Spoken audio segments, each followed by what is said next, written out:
Hey everyone, Dominator here from the Infectious Racing Club. Let's go over the 1 billion event with the Chiron, where we have the competition. At the start, excuse me, I'm going to just start off by going straight. The idea here, and in some cases it's worked, in some cases, like you'll see here, it didn't.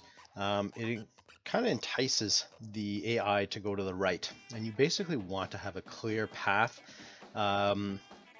because we're going to go left, and if they're going for the jump or if they're going straight through, then they become obstacles on our path.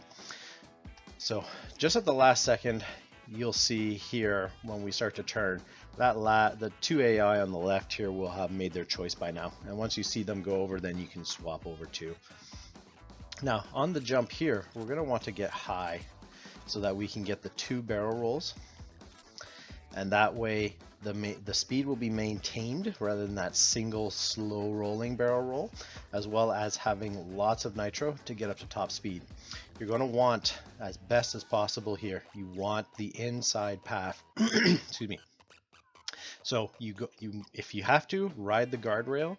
Otherwise, you're going to fight this AI, and he's going to have the upper path and you're going to have the lower path on that ramp up ahead, and that will spell the end of your run because either you'll get too low and you'll wreck, or you're not going to get enough airtime to really get the time that you need. So that's what we're aiming for here. Also watch, some of the AI will drop down from above, those that go on the right hand path.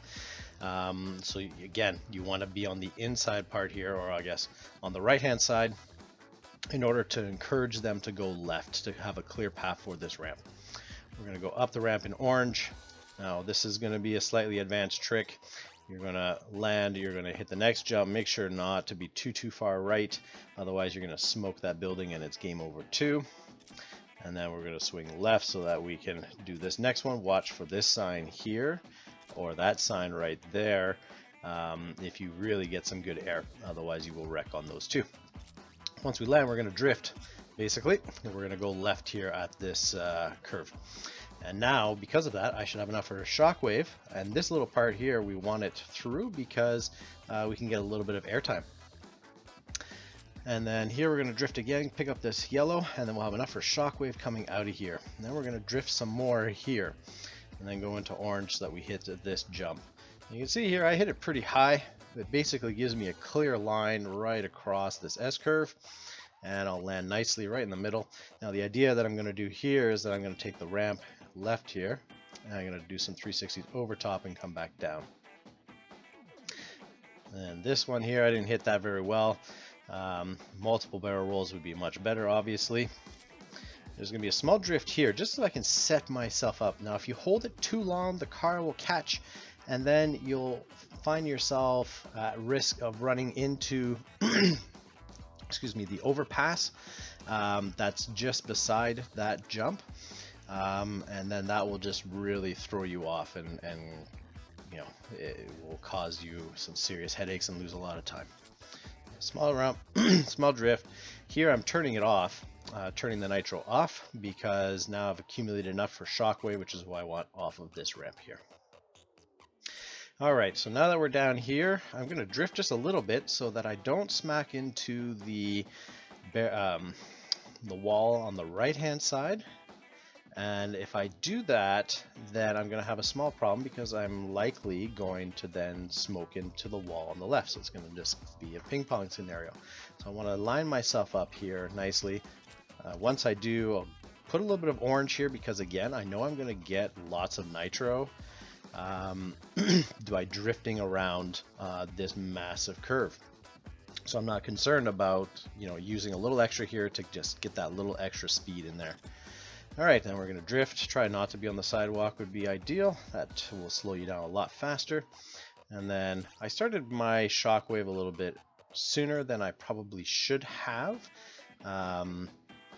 Coming out of this corner I was a little bit slower, so I'd wait a little bit longer until you can just kind of see the end of the bend. Then I would start the shockwave to speed up around that corner. And then off we go on the right hand side. We go for the jump here. and then down. We're going to drift a little bit here so that we don't smash into that van, and we can make this corner nicely. So into orange, and then we'll drift again here, because a few times when I've hit the wall here on the right hand side, suddenly the car flips up onto its side and then wrecks, which is very unfortunate when you're this close to the finish line. 360s here to just get some more nitro, make sure we have enough as we plow through across the finish line.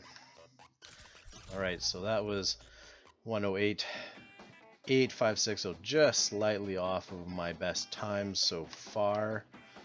So that was pretty good replicated run-ish from what I had before. And that has been good enough for top 1%. We know that there's at least 37,000 participants, if not more, now in this particular event. So if you are easily within the top 400, you should be able to earn the top 1%. So good luck to all of you, and I'll see you in the top 1%.